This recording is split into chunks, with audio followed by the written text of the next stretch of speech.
All right, so let's get started.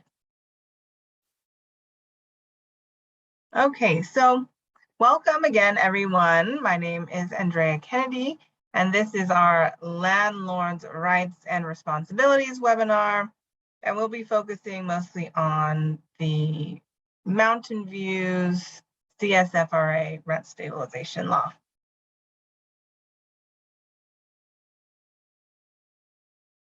And just as a reminder, city staff is not able to offer legal advice, but we can offer tips and best practices and an overview of city actions regarding the CSFRA.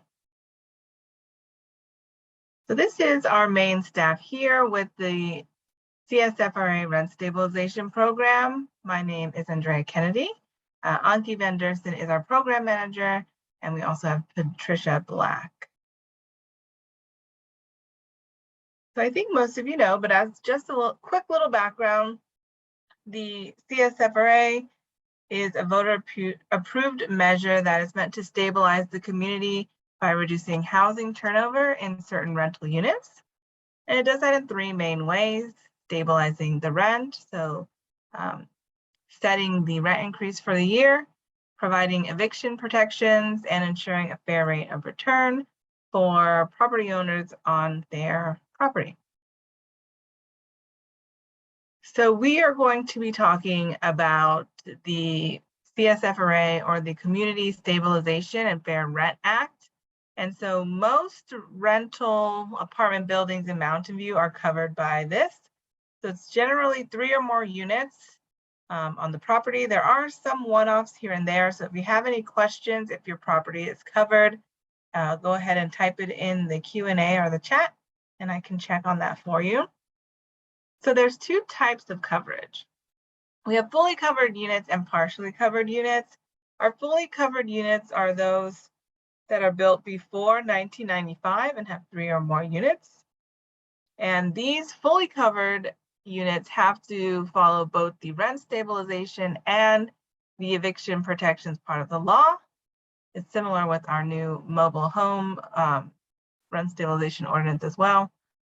And we also have partially covered units, and those are the ones built after 1995 up until the law went into effect.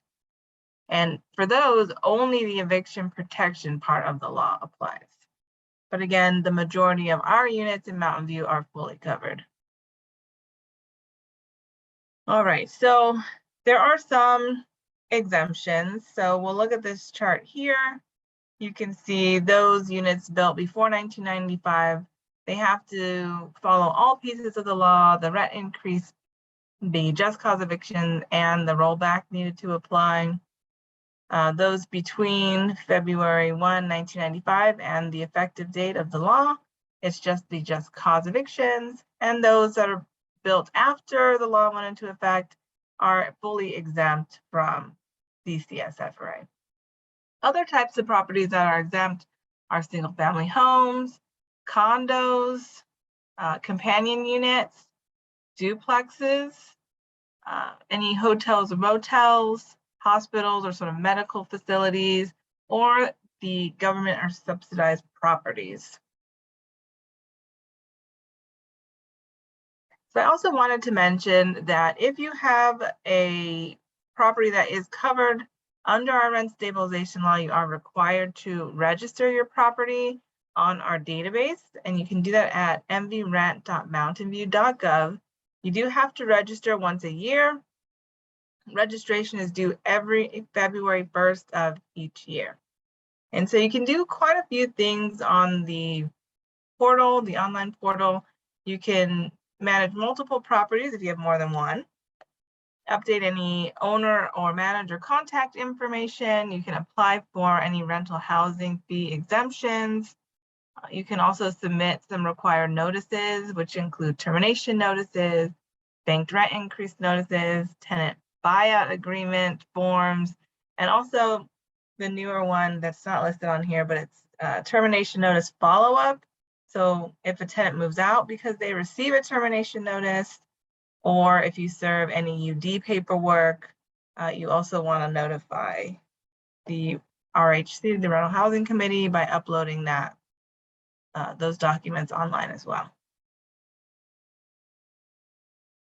All right, and just for a quick second, we'll look at the rental housing fee. So every year, the Rental Housing Committee adopts a budget for the upcoming year and establishes a fee. This last year was $102 per unit, and that payment was due January 31st, 2020. And so we did just adopt a budget last night as well at our Rental Housing Committee meeting. So the fee for next year is going to be $95 per unit, if I have that correct. It'll be, I believe, $95 or $96 a unit. And that invoice will go out January 1st of 2023. All right, let me just stop for a second, check for questions. Again, we do have a small group, so if you have any questions, go ahead and type them in or raise your hand. All right, seeing none, I'll keep going.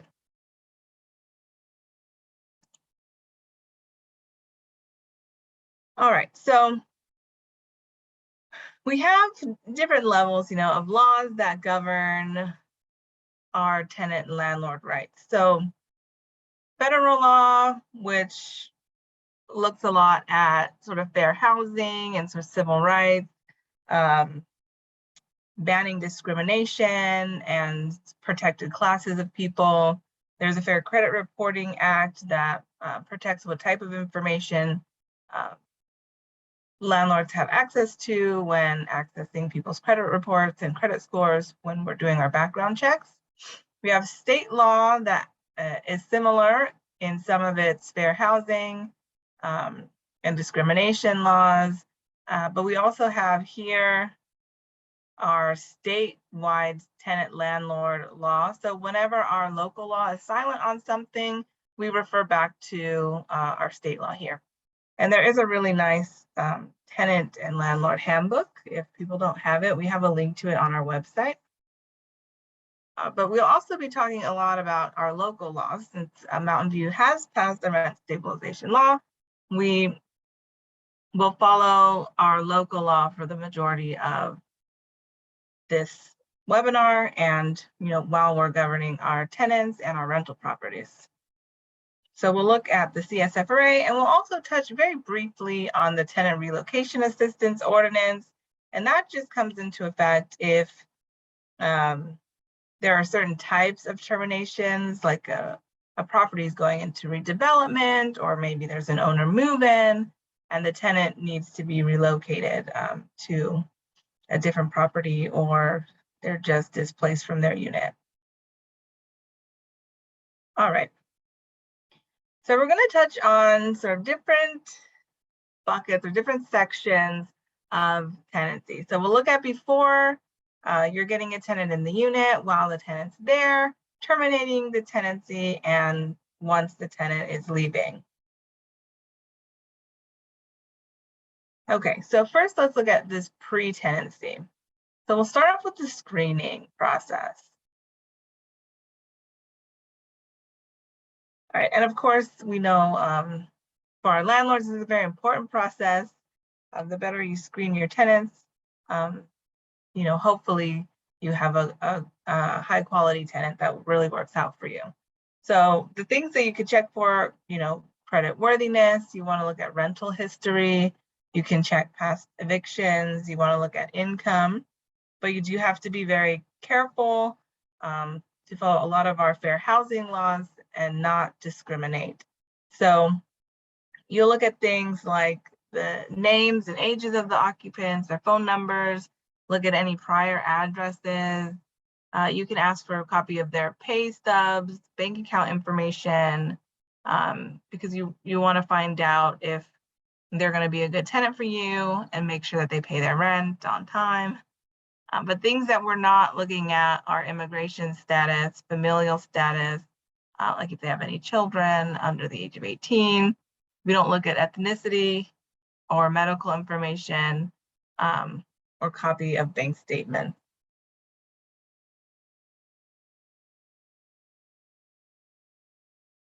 All right, so this is always a big one, fair housing and discrimination. And in Mountain View, we actually contract with Project Sentinel, who has a fair housing division. So if there's any questions or issues surrounding fair housing, we do have a great resource in Mountain View that we can refer you to. But generally speaking, we don't want to look at any sort of arbitrary discrimination factors, things that people don't really have control over. Of course, race, religion, familial and marital status, national origin, language, immigration, sort of the things that we all think about, right? We don't want to discriminate on the sex of the person or their sexual orientation or how they identify, their ability or disability, age, or sources of income.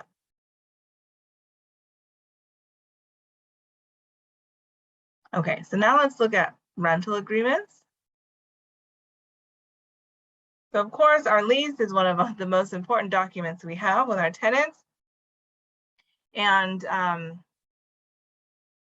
it's really important, and we always encourage everything that you want to be in your lease to have it in there in writing and have the tenant sign that. The first lease is very important because under the CSFRA, if the tenant does not want to sign a new lease or lease addendums, they do not have to, and that's not a reason to terminate their tenancy. So this original lease is very important, and you can do these types of things within your lease. So you can set how long you want the tenancy to be. So the term of the tenancy, if it's month to month or a year or 6 months, you put that in there. You want to make sure it includes the name of the owner or the agency. You want to make sure it definitely lists who, to whom, and where, and when to pay the rent and what day it's due. You can also list out if there's going to be any late fees and what dates those will come due by and how much that they'll be. You want to put in your rent amounts, if utilities and which utilities are included in your rent. Security deposits, if subletting is allowed, that's a big one that you want to be very specific about. And any other fees, pet fees, parking fees, any storage fees, anything you can think of like that, you want to make sure you put in there. All the disclosures that are required under state law should also go in your lease. There are quite a few of them in California. We recommend, like no low press, or if you're a member of CAA, they have a lot of these already set up for you depending on which region in California you're living in. So it can be pretty handy to be part of something like the California Apartment Association. Also, if you have any house rules, you're going to want to put that in your original lease. Make sure the tenant understands those, and it doesn't hurt to have them sign those as well.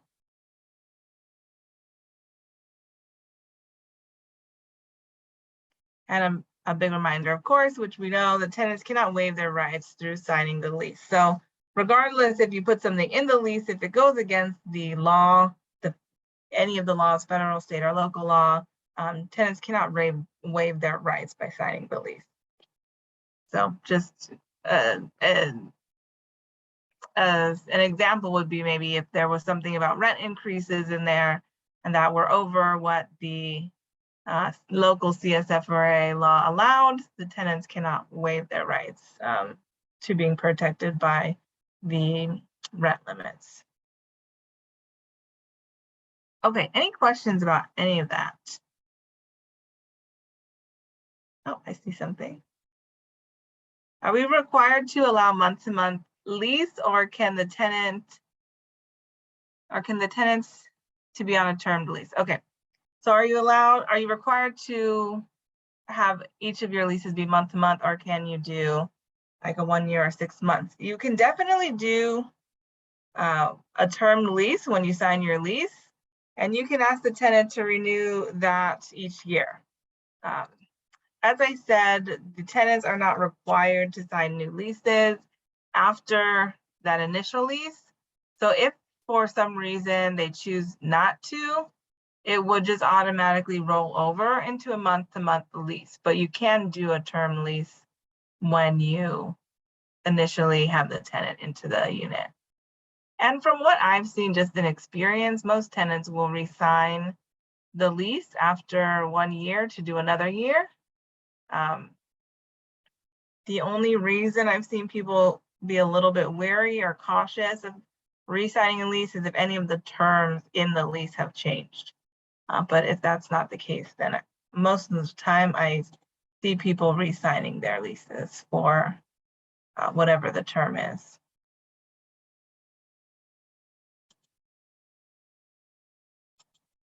Perfect.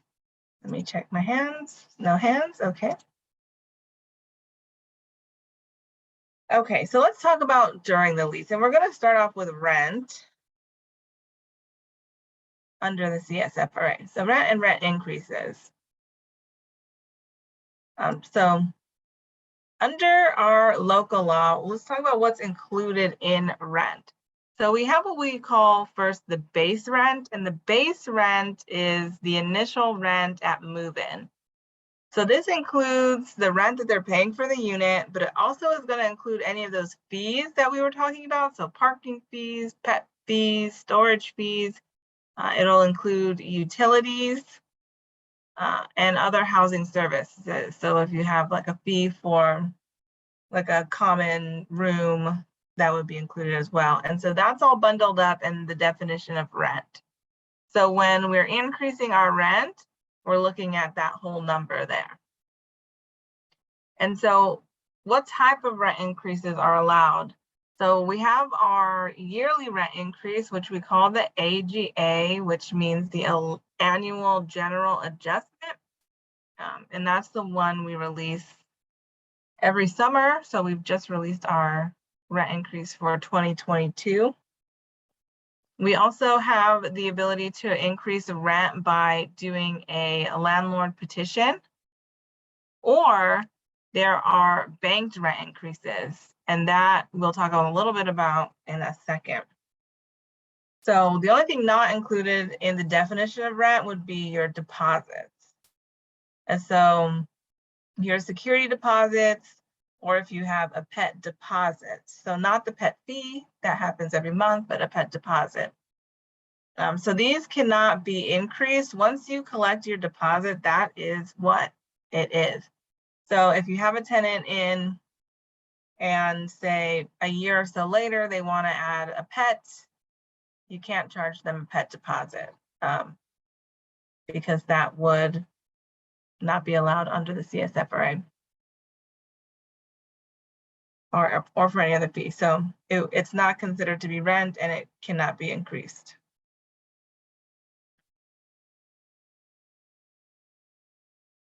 So our base rent is sort of the rent that we look at to calculate what our increases are going to be moving forward. So if you've had a tenant that's been in the unit for a while now, you would look at the base rent that was in effect on October 19, 2015. Or if they moved in after this date, you're going to look at the base rent as the initial rent that was charged when they first moved in. And so this would be for all of our newer tenancies.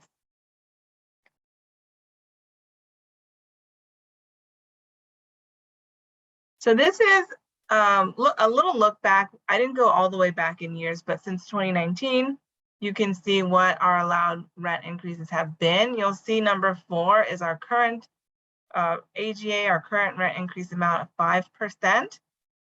And that was just released recently, but it goes into effect September 1st. Oops, that should be 2022. Sorry about that. That should be 2022 and goes all the way through August 31st of 2023. All right, and another thing that's really important to remember is any of our rent increases cannot be above 10%, and we can only increase once a year, so once every 12 months. So if you notice that you notice your tenant in August 1st that you're going to have a rent increase of 5% on September 1st, we're going to have to wait a whole 12 months until we do the next rent increase.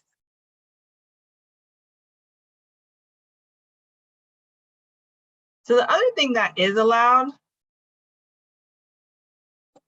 I have some of my dates wrong. The other thing that is allowed are banked rent increases. So in a banked rent increase, it allows you to charge rent increases that you hadn't previously charged. So I feel like a lot of people are in this position because of COVID, and a lot of landlords did not raise rents for the last 2 years or so. So now they have a couple of rent increases in the bank that they haven't used yet that maybe they want to use now since we're sort of coming out of COVID.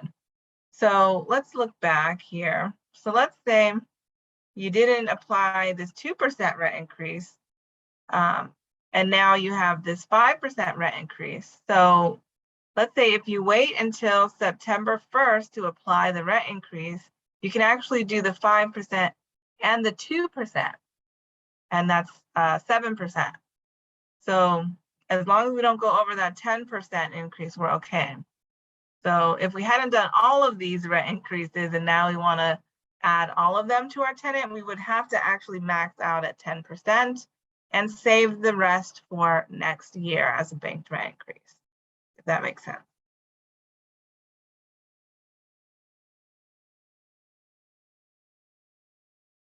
All right, I do see we have a question, but I'm just there's only a few more slides left, so let me just run through these here.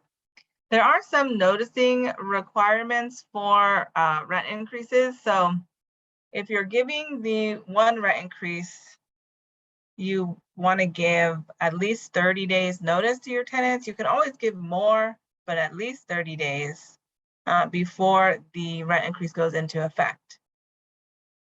The other thing that you have to do if you're applying a banked rent increase is to submit a copy of that notice online within 7 days of serving the notice to the tenant.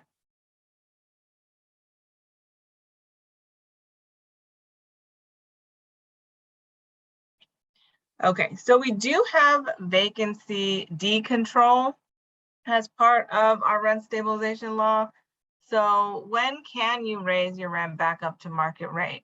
So if a tenant voluntarily vacates the rental unit and you bring in a new tenant, you can set the new tenant's rent at whatever the market will bear. So that's how you can get the unit back up to market rate. The other thing would be if you had an original tenant and they brought in roommates or additional tenants, once the original tenant moves out and it's only additional tenants left over, then you can negotiate rent with those additional tenants and bring it back up to market as you negotiate with them.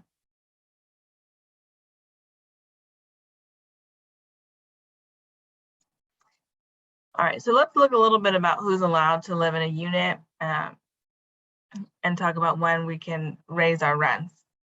So if a tenant is occupying a unit and they want to bring in an eligible family member, so that would be a child, a parent, a grandparent, or a spouse, they can bring that person in as long as it doesn't exceed the per person limit for that unit size. They can bring that person in. All they have to do is notice the landlord, and you as the landlord, you are able to request reasonable documents if that person is contributing to paying rent, to make sure that their credit is good and that sort of background checked information that you do. But they do have to provide you with notice that a family member is coming into the unit. And they also have to provide a copy of that notice they gave to you to the city. There is also replacement roommates allowed. Again, they have to notify you as the landlord, and you can still request information and documentation from that roommate and do a screening on them. they also have to provide a copy of that written notice to the city. So this is what I was saying when we have our replacement roommates.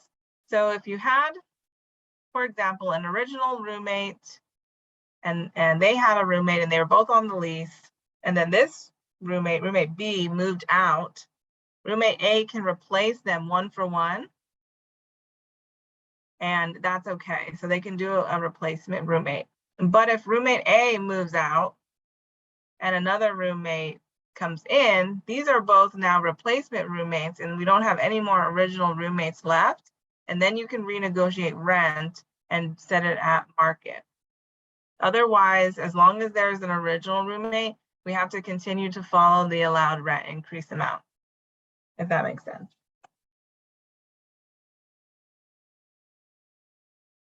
All right, so subletting, again, something that you want to make sure that you have in your lease if you allow it. If you don't allow it, make sure you have that in your lease as well. If a tenant is subletting, we have in our regulations that they are not allowed to charge more than what you're charging as the landlord in the lease. So they can't be making a profit off of the rental unit. That's not what that's for.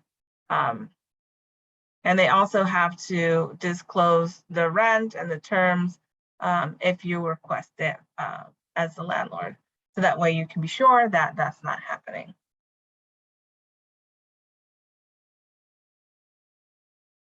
Okay, so there is this law. It's not so new anymore, but it's one of the newer laws that landlords must accept third-party payments of rent as long as the third party provides signed acknowledgement that they are not currently a tenant of the premise for which the rent is being paid.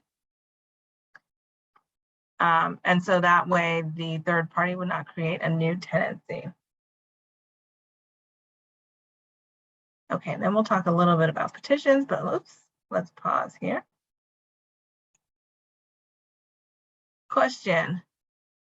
We are not allowed to collect an additional deposit if the tenants add a pet at a later date. Is that correct? So that is generally correct. And what that was causing was a lot of landlords to then not allow people to have pets if they wanted to bring a pet in later.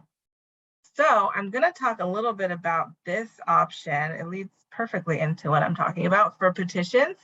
There is an option as a joint petition if both the landlord and the tenant want to add an additional service. So let's talk a little bit about this. But this is voluntary. So there are some petitions that are allowed under the rent stabilization law. There are petitions that are able to increase the tenant's rent above what the annual general adjustment allows for. And these are upward adjustment of rent petitions. So we have our basic landlord petition that is wanting to guarantee that the landlord maintains their reasonable rate of return on the property. So if you feel like your return on investment is significantly lessening year over year, you might want to take a look at our landlord petition. We do have a staff person who is wonderful and can help walk you through that. And because it does require some amount of paperwork and documentation, but they will help walk you through that whole process. Otherwise, the petitions to increase rent are what we call joint petitions. And these are voluntary petitions between landlords and tenants.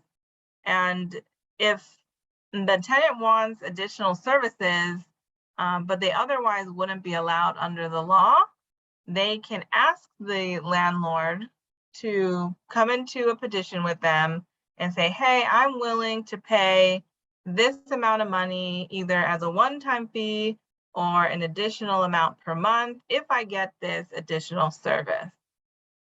So that's one way that the Rental Housing Committee addressed that issue of the pet. And yes, this is strictly for Mountain View that we are talking about. These are units in Mountain View covered under our specific rent stabilization law. So you can have a joint petition for new and additional housing services. So that could be pets, that could be storage, that could be additional parking. It could be all of those sort of things. You can also request improvements or modifications by tenants. I've seen tenants who want like electric vehicle charging stations, and they're willing to pay an additional amount per month if electric charging stations were installed. And both the landlord and the tenant wanted to do that, so it worked out there for both of them. The other thing that you can file a joint petition for is if the tenant wants to add additional occupants who are not one of those eligible categories, so not a family member or not a replacement roommate. So if they want to bring in another person, you can file a joint petition and renegotiate some of the rent there.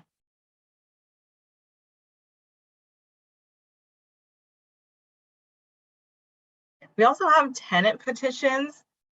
So we have tenant petitions for downward adjustment of rent. So these petitions would be lowering the rent, and tenants file these petitions to their landlord or the property manager, whoever they usually work with on the property. So there's 4 petitions, but 2 of them here are about rent. So if the tenant feels that they have been paying excessive rent, they can file a petition for unlawful rent and have the city sort of evaluate that. We have hearing officers that look through all the paperwork and determine if in fact unlawful rent was collected. And then they write a decision to the landlord about how that rent needs to be repaid. The other type of petition having to do with rent is a hardship petition. So if a tenant receives a banked rent increase notice that is outside of their ability to pay, so they have some sort of hardship that makes it so they're not able to pay those banked rent increase amounts, they can file a hardship, and the hearing officer will have to make a decision depending on that person's specific circumstance, if they can pay part of the rent increase, or if it's just postponed for a while, or if it's put in place in increments.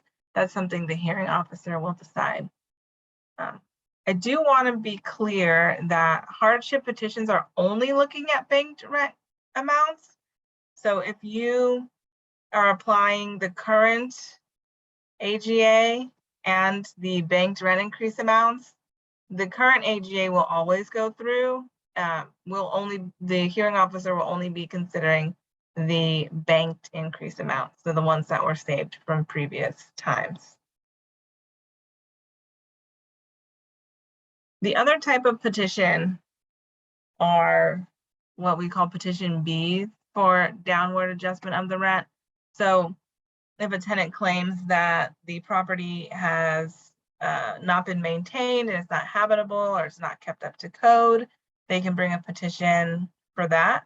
They, of course, would have had to notify the landlord in writing that there are certain issues with the property and given the landlord time to correct those issues. If they weren't corrected, then they can bring a petition to the city.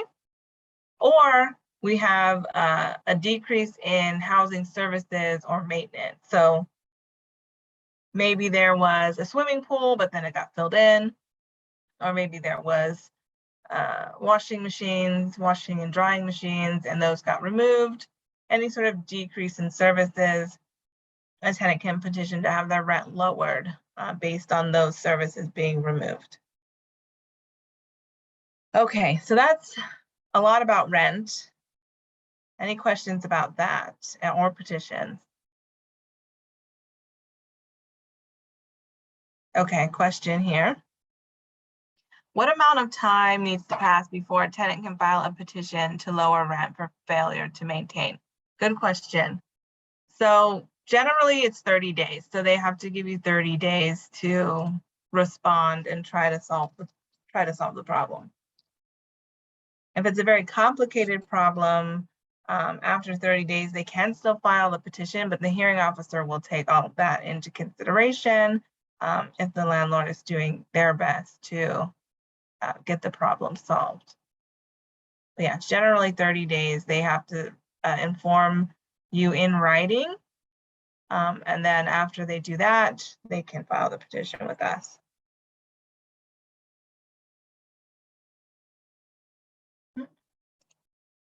Okay, habitability. Oh, question. Question, if the tenant is not being cooperative to complete repairs, can a tenant still file? Good question. Yes, the tenant can still file the petition. However, it is a very open process and the landlords are sent a copy of the petition. There's a response form.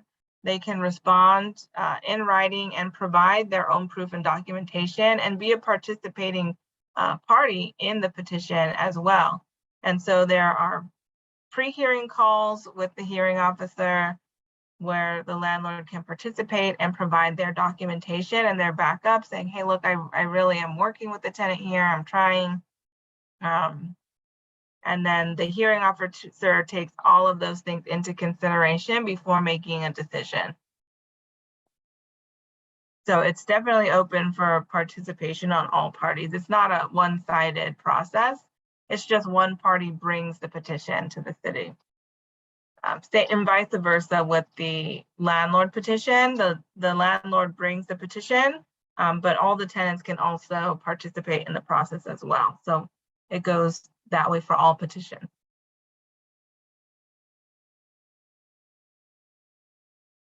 And we have seen for most of our petitions, all parties do really participate.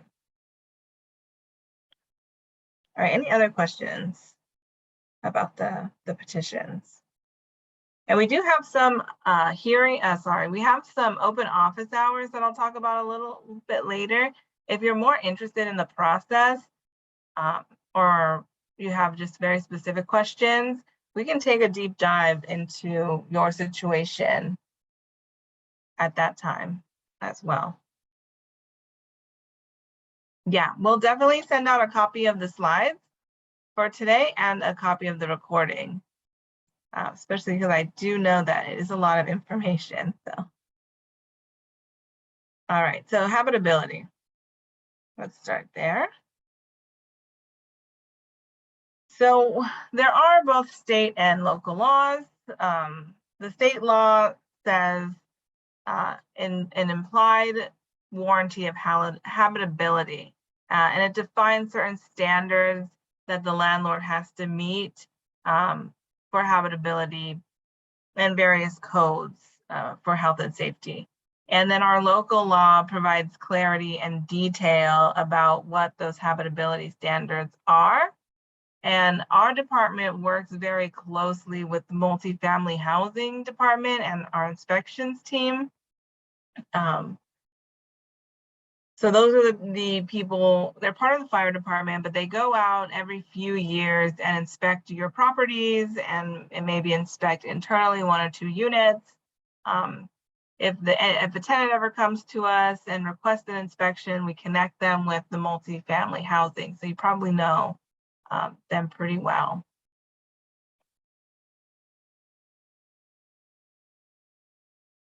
So there are certain things that tenants are responsible for and certain things that landlords are responsible for. Oh, my slides pictures don't work. That's okay. So certain things that tenants are responsible for. So they have to be responsible and take care of the rental unit and the common areas that they have access to.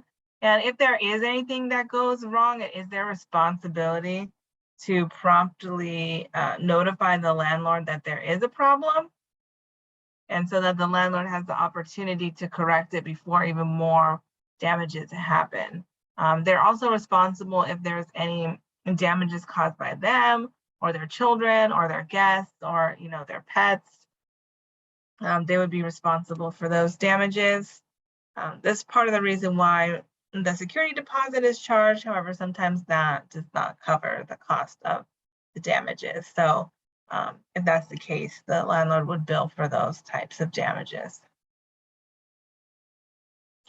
All right, and there's of course things that the landlord's responsible for. So the landlord needs to provide a habitable unit. So there's things like no vermin, no rodents, no garbage. The plumbing needs to work, the electrical needs to work. It has to have heating. All the doors and windows need to lock for safety. And we have to have, walls and roofs and pavement that are safe and are not in threat of harming the people who live at the unit. And so that's part of what our inspection team does. When they go out and check the units, they make sure that they're safe and that they're habitable for people to live in.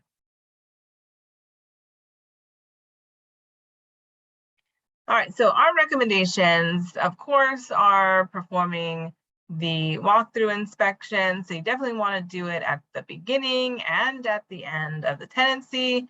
There are forms you can write, print out. CAA has them, where you can write down the condition of the unit. Pictures are also great for this, but you definitely want to document the condition of the unit before the tenant moves in, and then how they left it when they're moving out. You can also require renter's insurance, but you want to make sure again that is in your lease in writing. And the City of Mountain View also has mediation services. They've been around with Mountain View for 40+ years. That's a free service for any residents or business owners in Mountain View, landlords in Mountain View. And we have our staff of trained volunteer mediators who can sit down with two parties who are in some sort of dispute about an issue and help the two of them come to a resolution that works for both of them. So especially for tenants and landlords, since the relationship is so important, and it's important to have a good relationship with your tenant and vice versa, the tenant with the landlord, we really encourage mediation, especially before people try to go to court for any issues. So that way it salvages some of the relationship, and sometimes it actually even improves the relationship because people really get to know each other and understand where the other person is coming from. But we definitely use mediation a lot with tenant-landlord types of issues, and also neighbor to neighbor. So if you have two tenants who aren't getting along, you can recommend mediation for them as well. All right. Any questions there?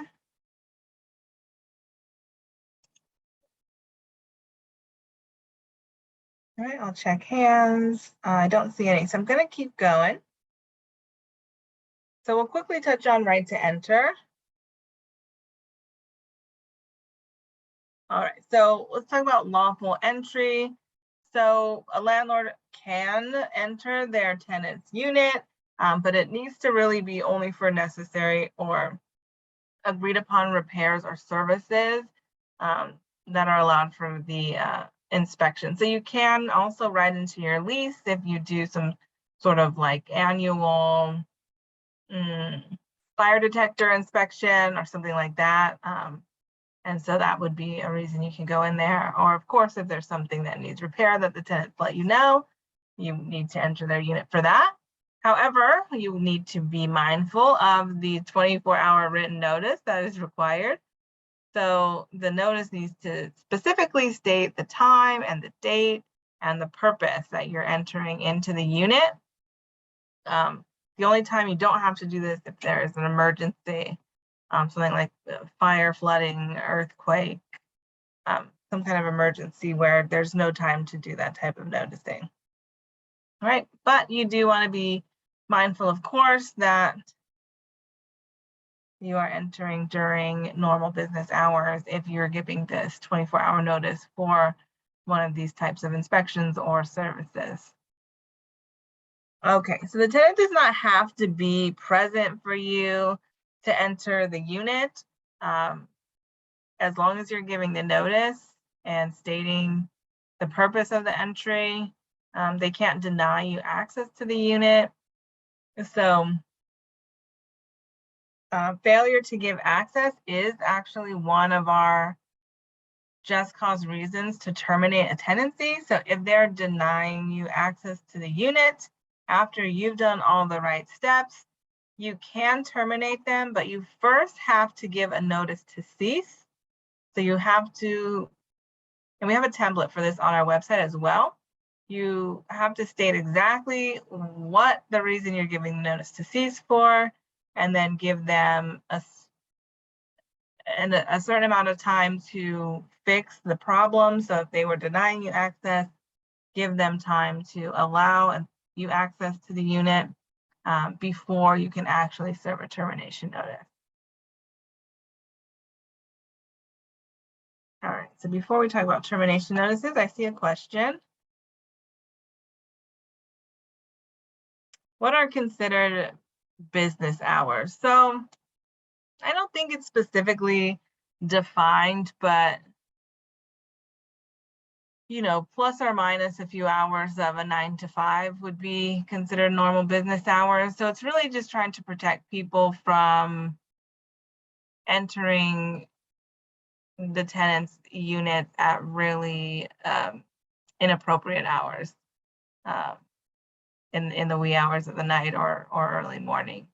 But if that's also, if it's something outside of normal business hours and you have that in writing with your tenant and you both agreed on that because that's what works best for you, that's okay. But if it's something where the tenant maybe is not going to be present and you're just giving the 24 hours written notice saying, I need to get in there to do this service and check this inspection, you want to sort of do that during working hours.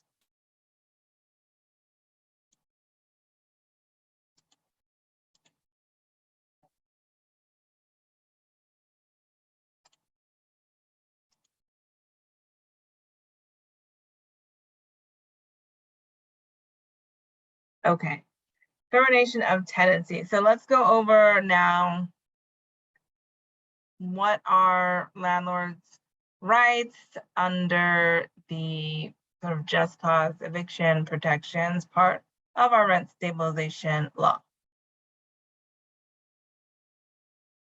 So we have 9 reasons that you're able to terminate your tenant. So I like to break them out into 2 buckets here. We have, tenant cause and then landlord cause reasons. So if you look over at the tenant cause reasons, of course, we have failure to pay rent. And then the next 4, breach of lease, nuisance, criminal activity, and failure to give access, like we talked about. All of those 4 that have a star next to it, they require a notice to cease before a termination notice is served to the tenant. So if the tenant did something to break one of the terms in your lease, you need to give them a notice and let them have an opportunity to correct that issue before you go straight in for the termination notice. And then we have over here in our landlord caused buckets, temporary vacancies that are caused by repair. So this would be if something happened to the unit and the tenant needed to vacate the unit for a period of over 30 days, then you would serve them a termination notice. And with all of these reasons on this side, the tenant would need to be offered tenant relocation assistance. And we'll go over that in just a second. The other reasons to terminate would be owner move-in, or if you're withdrawing your rental unit from the market, or if there was a demolition of the unit. So all of those reasons are outside of the tenant's control, but they do require them to move. So for that reason, the landlord is required to offer a tenant relocation assistance.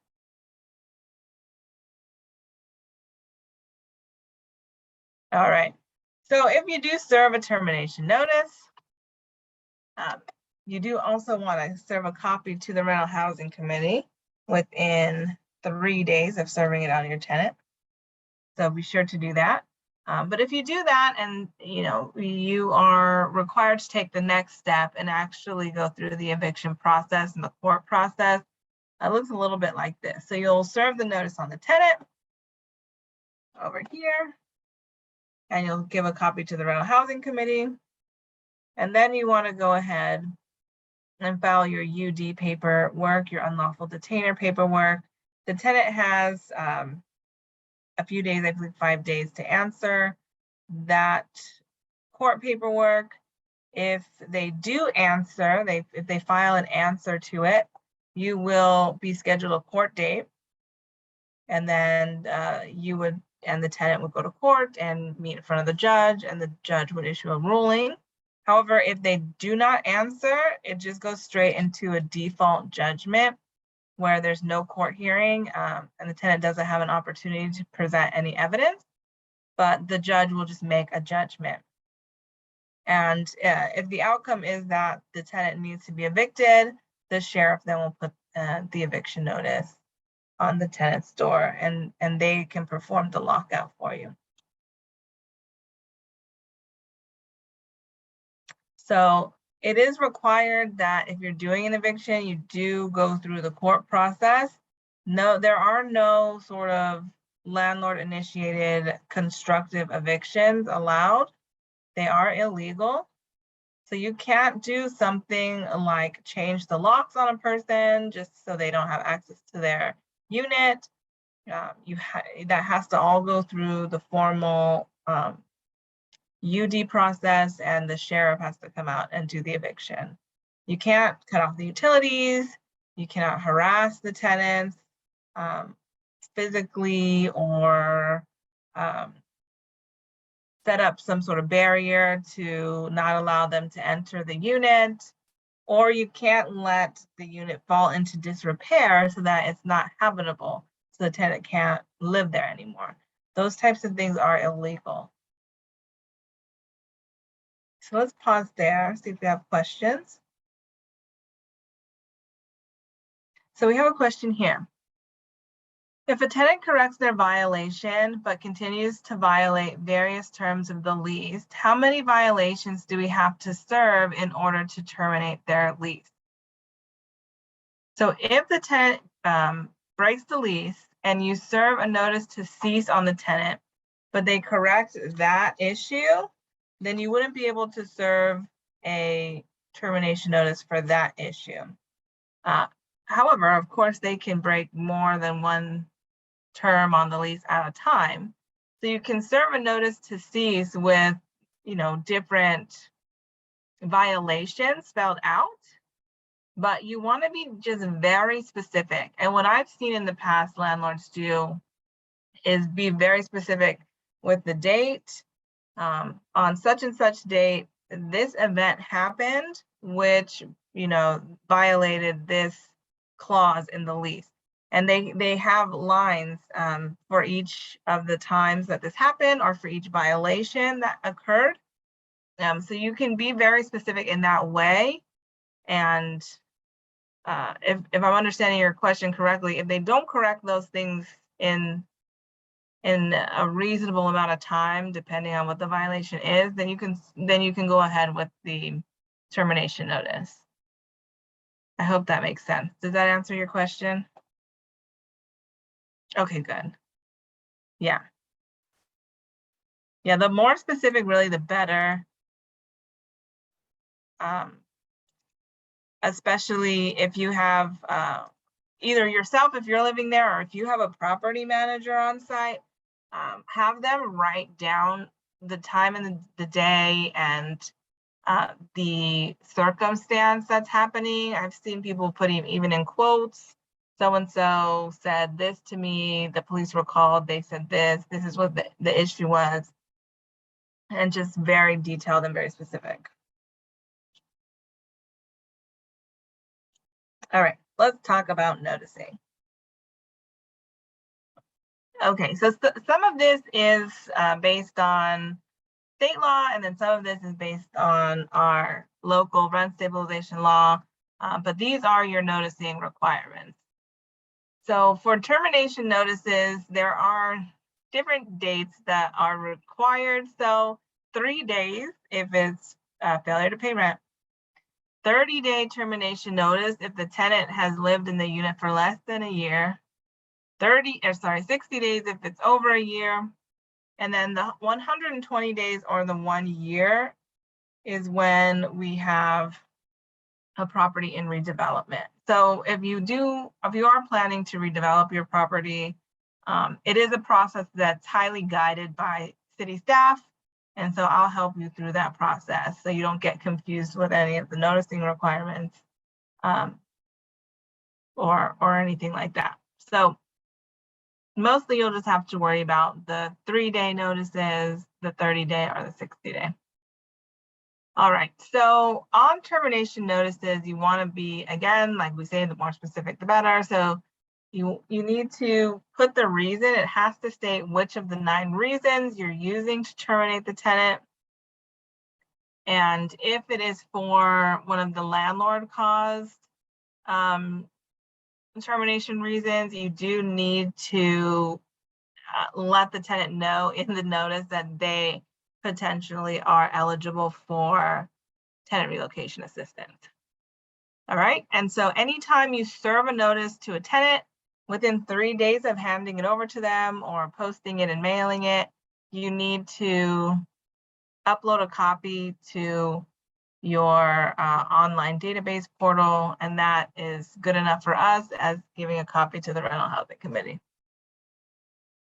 All right, again, notice to cease are required for all of the tenant caused terminations except for a 3-day notice to pay rent or quit.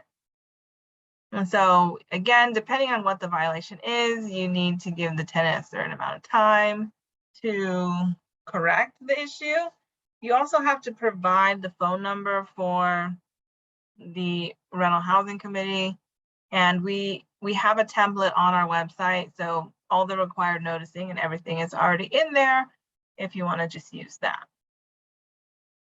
All right, and again, if lastly down there, if you are withdrawing your unit from the market or going into redevelopment, you will have to look at the tenant relocation assistance ordinance and follow those rules and regulations. But again, that process from beginning to end is guided by the city. So we'll help you through that.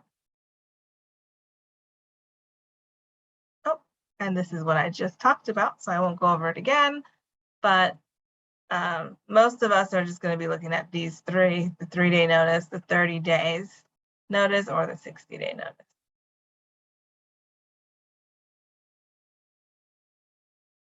All right, and this is a law that has to do, again, this is also not that new, but it's worth mentioning. When you're serving notices and the tenant has time to respond, it does exclude now weekends and holidays. So if we're counting, we're not counting weekends or holidays in our response time.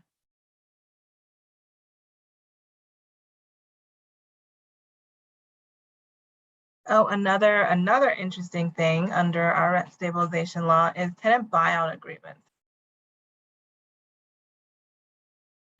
Okay.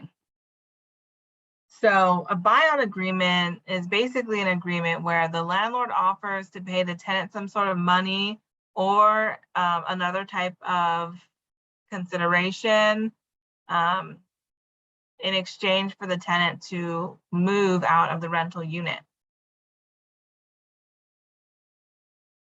So this is a totally voluntary process. So the landlord can offer something like a certain amount of money, or 6 months free living in the unit in order to move out by a certain date. And we have templates and forms on our website as well that include all the required language that you have to let your tenant know when you are entering in one of these buyout agreements. And so the main one here is the disclosure form, and that has to be signed by the tenant before you start negotiating your agreement. And it outlines for them their rights, that it's voluntary, that they can contact us if they want to. They have 10 days in order, after they sign it, to rescind and change their mind. It lays all that information out for them so they really know what they're getting into before they start negotiating with you about this buyout. So you want to do the disclosure form, and then you need to have, well, we encourage that you have an agreement in writing about what you're going to offer the tenant. So it should include that the tenant is voluntarily vacating the unit. It should include the date that they're leaving. It should include the amount that they're going to get paid, or whatever other consideration that you're offering them in order to vacate the unit. If you come to an agreement, it's signed, the disclosure form is signed, you do have to provide a copy again to the Rental Housing Committee, and you can do that online. And so once those documents are executed, you have 7 days to upload them to the website. And then lastly here, the tenant has 10 days if they change their mind and decide that it's not something that they want to do. All right, I think we have a question about buyouts.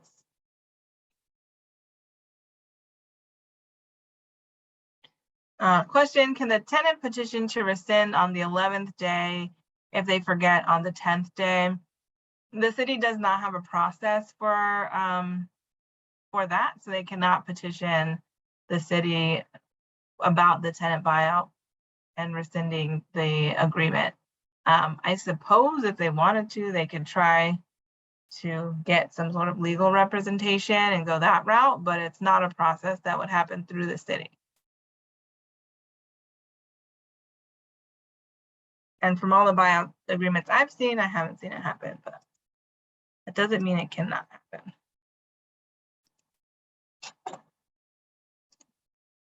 All righty. So we're just about done. So we'll just run through this and go over a few resources. So post-tenancy, security deposits. All right, so security deposits, of course, you take them at the beginning of the tenancy. They're not allowed to be increased. But once the tenant is moving out, you are allowed to deduct based on unpaid rent that may have accrued during the tenancy, damages to the property that need to be repaired, and of course, cleaning. If the tenant did not leave the property in the condition they found it, you have to clean, and you can charge for that. Right, so suggested here is there's an initial inspection before the tenant moves out, at least 14 days. The tenant can be present for that. They don't have to be present for that, or they can waive it depending on what your move out process is. But it's never a bad idea to do an initial inspection with the tenant, so that way they know what they should fix and they know what they need to repair, especially holes in the wall from pictures or things like that.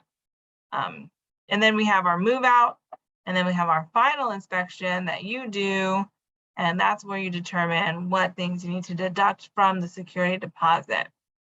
And so after the tenant moves out, within 21 days, you're going to want to return to them the remainder of their deposit.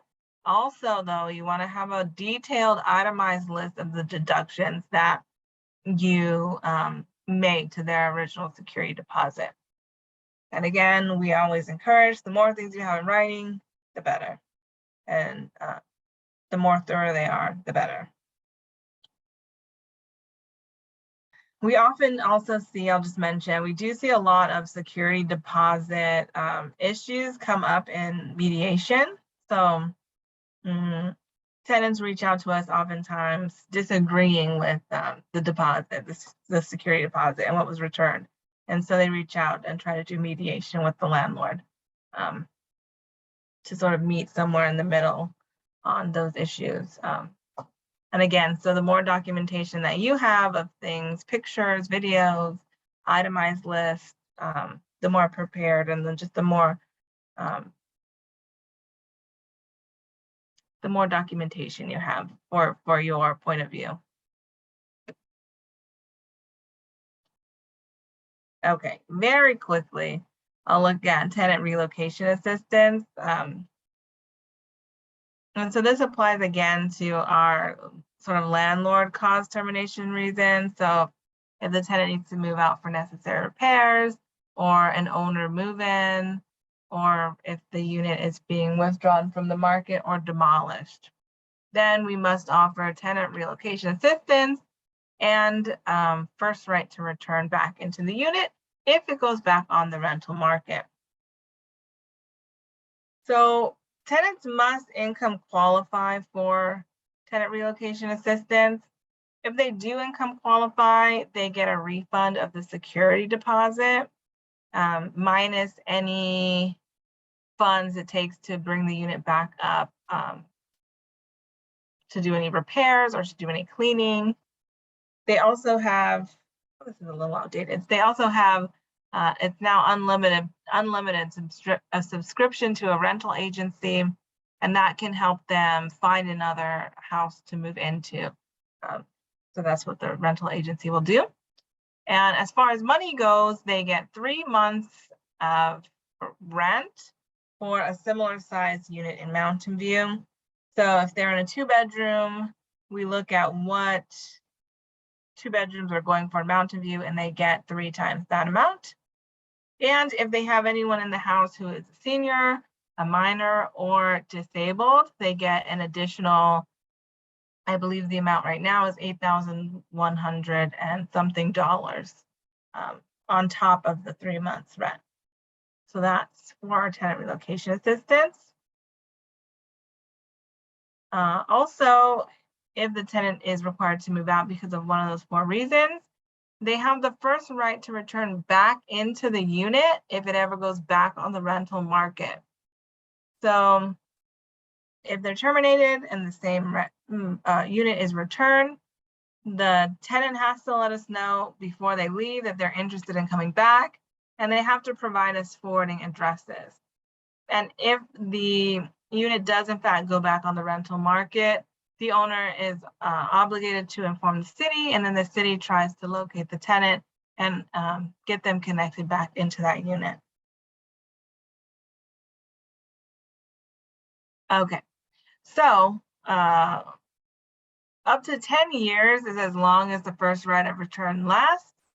So from year 10 to year 5 here, the tenant can come back in, but there is no rent restriction. They would just come back in at market rent. At year 5 here, there is a period of control on the rent increases that are allowed. So they can come back in at the rent that they were paying, plus any of the allowed rent increases over those 5 years. And then after 2 years, if the unit goes back on the market, but the landlord didn't actually offer it back to the tenant can sue for damages for those years. All right, any questions about that before we finish up?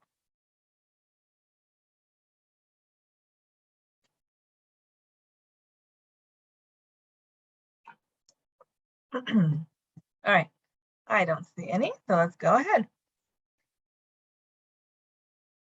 Always, we have our website that we try to keep very up to date. It is mountainview.gov/rent stabilization. So you can get the latest and the greatest on the website. We also have our rental housing helpline. So if you have any questions, general questions about anything we covered here, we touched on just about everything in the law, so it was a lot. If you have questions about that, give us a call or email us. Or we also have those office hours I was talking about. We are still doing them on Zoom, but they are every single Tuesday from 10 a.m. to 12 p.m. and you could register at mountainview.gov/RSP office hours. The other thing we have is our Housing and Eviction Help Center.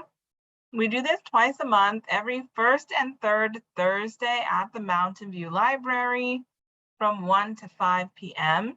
We are in the first floor program room, so if you do want to see us in person, we are there. You can also join us virtually if you want at mountainview.gov/housing help clinics, or of course, call or email for an appointment or if you have any questions. We always encourage our Mountain View mediation program as a great resource for our landlords and our tenants or our neighbors, anybody in Mountain View. It's totally free. We facilitate mediated discussions between both parties and come to an outcome that's confidential. And usually when we have both parties sit down together, the success rate of them coming to a resolution on their own is above 80%. Legal resources for our landlords. There is a Santa Clara County Bar Association lawyer referral service, as well as the Superior Court Self-Help Center. The Self-Help Center is open, but I do believe they're still on sort of COVID restricted hours. So before you head down there, you might want to give them a call to make sure they're open during the hours that you are available. All right, so that is it. Any last questions or comments? We will be sending you an email tomorrow with this PowerPoint, a presentation, and also a link for a survey. If you don't mind filling it out for us, let us know how we're doing or how we can improve. We would greatly appreciate that. Other than that, I'm all done, so I can hang around if we have any questions and you want to type them in or raise your hand.